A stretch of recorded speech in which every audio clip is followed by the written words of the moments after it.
hip hop to you? Hip hop is life. Hip hop is everything. It's everything about yourself. You know what I'm saying? Like, you know, for me, I can't speak for everybody else. That's my son. That's me. Who's 17? What is hip hop too? People would describe it as urban. Mark, why do I feel like we met?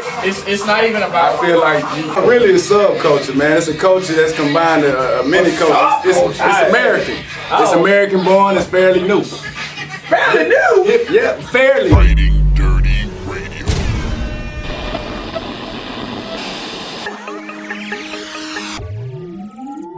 In the building, ladies and gentlemen, boys and girls, we have Mr. Willie Contraband. So, how y'all doing? Hold on, let me make sure I get the clap, man. Thank you. Gotta give you the clap, get you a shot for that. You lived in Jersey? Yes, sir. So you pretty good with that screwdriver? Nah, man, that was my homies. You know what I'm saying? Nah. You don't know how to bust that steering column and bust that steering column and get your 2 chain. I was just the observer. Allegedly. Allegedly. Okay, I can't let you implicate yourself. Yeah, thank you. Incriminate yourself. Yeah, that too. It's always somebody who flunked school trying to correct you. My government is actually Wilfredo. You look like a Wilfredo. Alright, there you go. Okay. You go. But everybody called me Willie since I was little, so that's what I'm used to. Contraband, you look up the definition, is like smuggling goods. So my goal is I'm trying to smuggle good music. You know what I'm saying? I feel like there's not a lot of good stuff out there, so I'm trying to bring the good stuff in. Jersey, New York, they're more lyrical in a way. You know, trying to speak about, I guess, like real stuff that's going on in the street. And I feel like not completely down south, but in North Carolina at least, like, you know, it was more about like stunting, you know, what crew you with or whatever gang members you running around with, you know, what cars you riding in, stuff like that. Down south, it seems like the gang culture, especially in hip hop, is getting huge. Is it the same way like in Jersey? I mean, my experience, in Jersey, I was around a lot of stuff like that. So, I witnessed it more. Now, like, you know, I'm trying to stay away from that. So, I see people, you know, on the streets, like when they're riding around or, you know, they got their flags out or whatever. But, you know, I turn the other way. I'm trying to, like, not be around that energy anymore. So, I can't really tell the difference. When the book is closed on Willie Contraband, how do you want to be remembered as an artist? You know, I'm not aiming to be the greatest, but I'm aiming to make a change and to make an impact. And I want people to say, like, yo, Willie Contraband, that was a real dude, you know? Everlasting memories, permanent like a felony. Can't tell the difference between my friends and my enemies. My heart so In the past 8 hours, we just lost a hip-hop legend. Someone who is legendary in this hip-hop game. Someone who's been doing it well. There's a documentary out about this group and this member. And, actually that documentary came out before the NWA movie. If you get a chance to go check it out. I'm one of those people that say, bar for bar, album for album, Tribe Called Quest can hang with Outkast. Hang? Outkast, they can't even sing class. Bar for bar, and that is an argument on my job at least once a week. Who's the better group, Tribe Called Quest or Outkast? And then I even break it down even farther, and I say, bar for bar, think about a really real Q-Tip and 3000. Is 3000 really that much doper than Q-Tip? Because Q-Tip was that fire, and Q-Tip was producing all those joints. But with that being said, man, moment of silence for my man Phife Dawg of the group Tribe Called Quest. 45 years young, life cut short.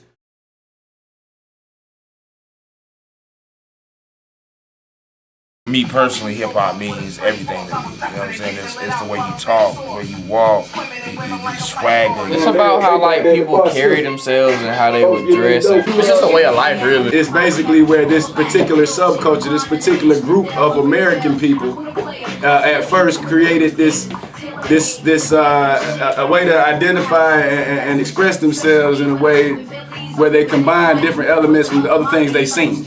for instance, like breakdancing, you got some Brazilian caperna fighting, which is like a fighting dance.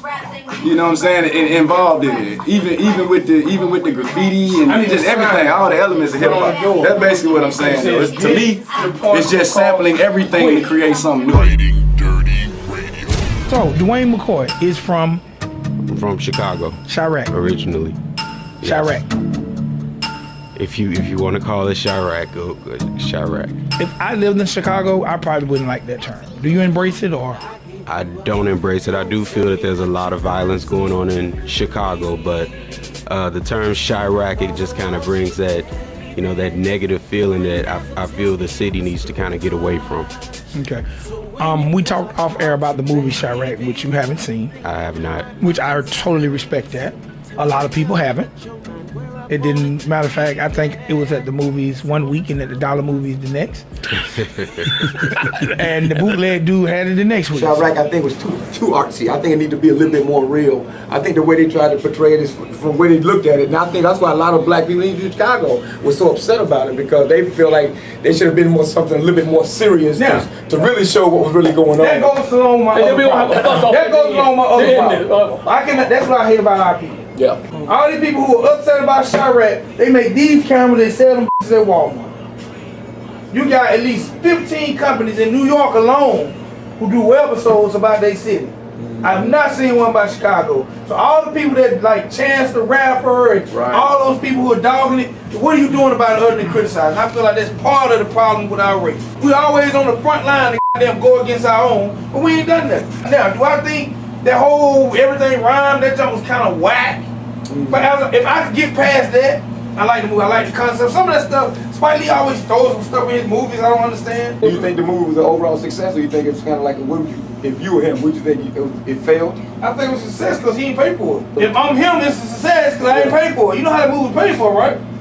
That movie was paid for off a GoFundMe account. The most important thing was within the first 5 seconds of the movie, that everybody mad about the movie tell the real truth, that they should be concentrating on that. It says between 2002 and 2015, there are over 7,000 African American murders. That's within the first 5 seconds of the movie. And if you watch the movie and that's not an issue and you more concerned with what he put on the screen, then you have an issue. To me, the movie could have went off at that point, because that was a statistic my lady never didn't know and I didn't know. More murders there than has been in any war in that short period of time. Right. So if you mad because he got rhyming, and because he got Wesley Snipes, if you mad about all that, but you're not mad about that real live fact, if that don't concern you, but you worried about what he portrayed, you don't even care. You just want to bicker. Ridin Durty Radio. I gotta ask, because your hair still looks photo shoot ready. Is that your real hair? Is that? That is my real hair. I paid good money for it. No, I paid good money for it. Oh, so it's not your real hair? No, I'm kidding. It is. I don't want to start no rumors. Yeah, it's my real hair. Definitely don't start no rumors. What's your nationality? I am Spanish. Dominican, to be exact. Dominican? 100%. Do you speak any Spanish? Un poco, no mucho. Okay. Yeah. I don't know what you said, but... A little bit, not too much. Enough to get by. When did you start taking the music serious? Serious, I want to say 2013 when I graduated high school. I set myself a goal. And I said, if I can't make music happen in 365 days, because they say if you push at something every day, you give your max potential. You're bound to further yourself, because you got 24 hours in a day, and you got 365 days in a year. So if you're really grinding, you can push yourself. So the day that I graduated, I set myself a goal. I'm like, 365 days. If not, I quit music and I go to school and then pursue a real career. I had dreams of being a ball player, cliche, I know. What basketball, football? Basketball, yeah. I'm too little for football. You pretty good? I was decent at basketball. I mean, I'm 5'7", 5'8" on a good day, and I was able to dunk, get up there with like 6, 7 foot, not 7 footers, but 6'2", you feel me? You could dunk at 5'8"? Yeah, I used to be able to. Really? Yeah, I used to play ball heavy. Okay. Because I used to be like a fat boy when I was younger. So I lost all the weight and I kept the legs. So I was able to run faster and jump higher. So there was one day I was playing, when I was going back up, they pushed me. So my knee went one way and then my leg went the other. And it kind of just like, out of place. Your knee did a Euro step. It did a Euro break. A Euro break. Thank God I didn't break my leg, but I tore my ACL. Have you had the surgery yet? No, not yet. Because I feel like that'll stop me, and nothing's gonna stop me. My mind's an empty road, my thoughts provoke traffic, my vision is a Hip hop is the youth. It's the streets. That's what it started from. Really, it runs my life. But also, hip hop to me now is more of a vehicle to uplift and its opportunities now that we didn't have 20 years ago. It can do wonders for you, really. For the business side of things, it's commercial. It's now hip hop is like Walmart now. You know what I'm saying? You see a Walmart in every city there. That's pretty much what hip hop is now. I mean, if you want to look at it, it's actually more because like I say, everybody looks at the basics: your beatboxing, your DJing, your MCing, your graffiti, and your dancing. If I didn't say that one, okay, break dancing. Okay, but then like I say, but if I also gotta look at it and say there's fashion. Now that goes back to what you were saying earlier, though. Goes exactly back to what you said. Because like I say, if you want to use the bitter term or whatever, like with me, when I'm speaking with other people, what I'll say about why I'm not a hip hop fan today is because I can't relate to it because it didn't grow up with me. So it is a young person's thing. I'm not disputing that at all. It is a young person's music. Rap music is literally controlling our generation. Literally. The exact words that come out of some rap music is predicting the future of how the f we about to act. Man, wasn't nobody sipping no damn lean and popping mollies like that. But that's the whole. What? That's the whole. Little kid like in high school. But it goes back to what I was saying. Niggas who was popping beans, you could count them on your fingers in high school. Now, nigga, after the music started talking about popping beans cool, that shit is on the regular. And that goes back to what I was trying to say earlier about how the mind works. It takes what you say literally. Yeah. And that's what rap has done. Yeah. Everything that you see out there, making jail culture good. Pretty much what I'm saying is, if we ever find a way to make rap music positive and popular, you can. You can, yeah. Yes, you can. I'm saying we live now. When it happens. We're finna be. Nah, I'm liking this. I'm really liking this. Ridin Durty Radio. In the building, ladies and gentlemen, boys and girls, I have pleasure and great honor to have my man Leak in the building. Yeah. Leak in here. Oh, I got a can clap. I give you the clap. Okay. You get a shot for that. How you doing, Vic? Man, I'm great. How you doing, sir? I'm doing really good, man. A little tired. You're a little tired? Why? No, I don't get tired. You know what? You know what means a lot to me? What's that? That you are happy. Oh yeah, I'm always happy. Like the fact that you're in a great mood. Oh yeah, I'm always in a great mood, man. I never get down. Really? Never get down. Why? Like you left your rapper cool kid at home. That's your blood brother. Oh yeah. I can tell because y'all look alike. Oh yeah. Same mom, same dad. Yeah. Light skin. And dog. Hey, you got to thank good light skinned people, huh? Yes, I do. Yes, I do. That's messed up, man. I mean, I lost some girlfriends to some light skinned dudes. Vic, it's gonna be okay though. Yeah. I don't care. It was a small setback for major comeback. But I'm just saying. I feel you. There's 10 things that I feel like hip hop ruined. Oh Lord, it's about to be so difficult for me. And I just want you to say whether you agree or disagree. Oh, thank God. All right, bet. Okay? Let's do it. I feel like hip hop ruined collabs. I feel like the art of posse cuts, people getting on songs together and making great songs, not worrying about who out-rhymed who, those days are gone. You agree or disagree? Disagree. Okay. I feel like hip hop ruined happiness. Where you could be a rapper and rap about the good times in life, none struggling, just having, like today was a good day, summertime. Those type of things are no longer valid in rap in this era. Disagree. I feel like hip hop ruined writing. Every artist now wants to say they got in the booth and they didn't write anything, they just spit a freestyle. You agree or disagree? Disagree. I feel like hip hop ruined the Black Power movement. There are no more PEs. There are no more X-Clans. There are no more Parises. There are no more artists who are standing up trying to elevate the African American man. Disagree. I feel like hip hop ruined intimacy. Songs like I Need Love, a man wanting to be a woman, willing to say he's in love with her. I feel like hip hop ruined intimacy between a man and a woman. Disagree or agree? Disagree. I feel like hip hop ruined the art of retirement. Doing your job to the fullest and saying, you know what, I'm done. It's time for me to elevate the next person. Agree or disagree? Disagree. I feel like hip hop ruined spelling.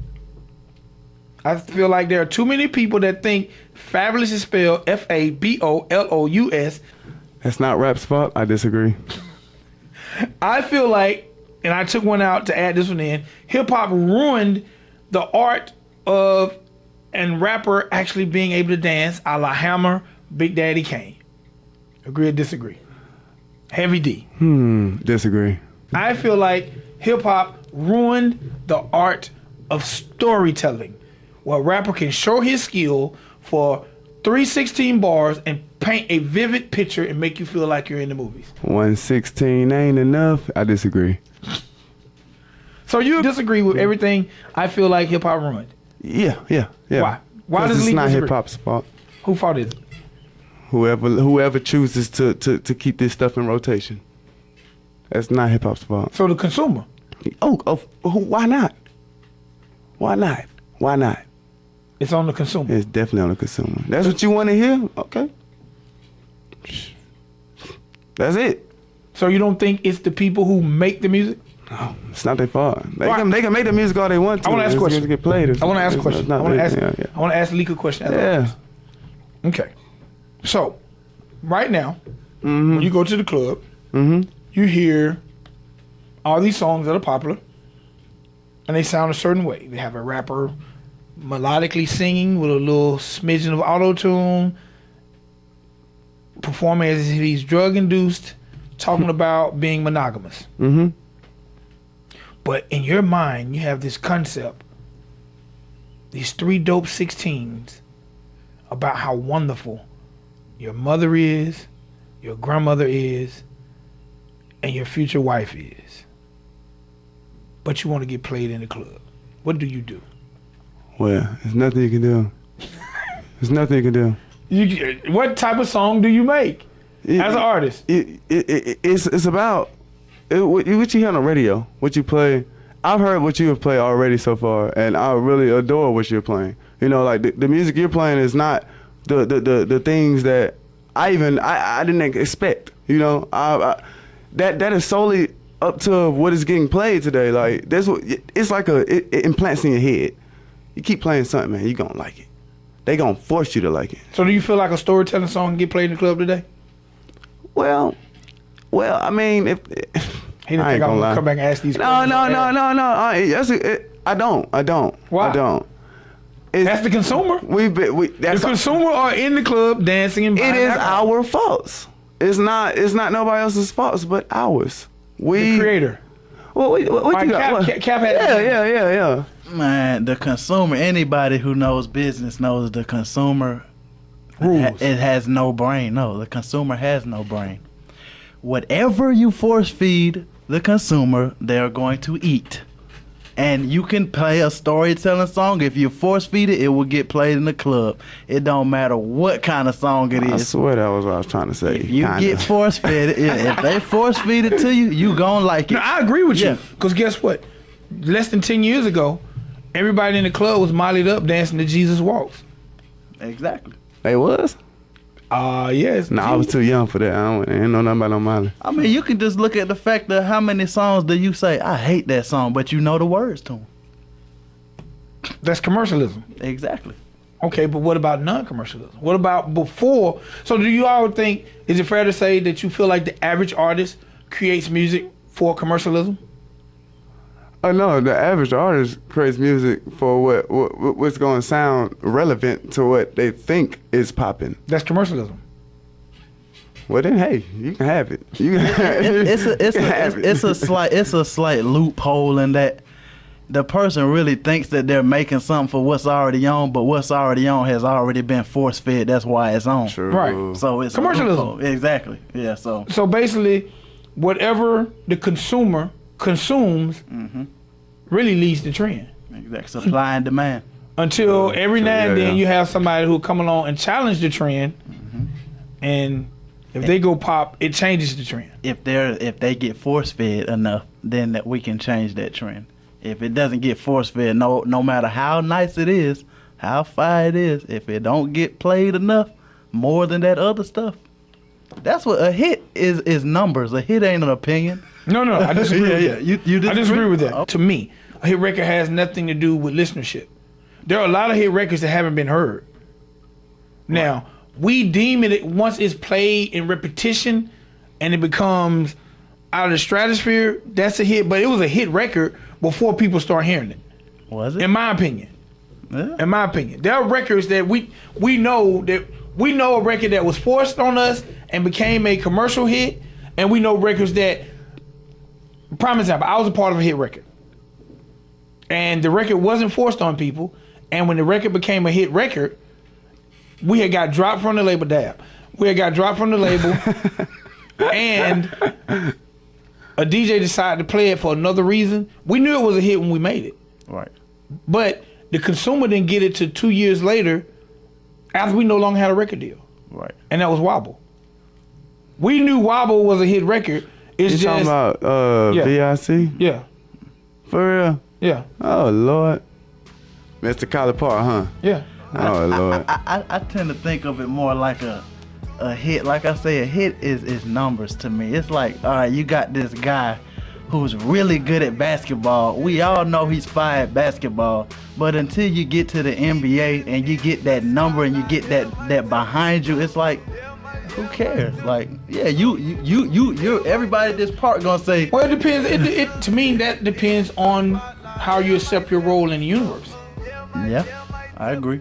Because everybody wasn't meant to do the same thing. Right. There were some guys who were just meant to be blacktop legends. And there are some songs that you consider hits that are, they're good songs, but they don't have the paperwork behind it. They don't have the numbers. They're not commercial hits. They're not commercial hits. Right. Exactly. Greatest hit CDs are your best commercial work for the most part. Like, I bought Tupac's greatest hits and I hate it.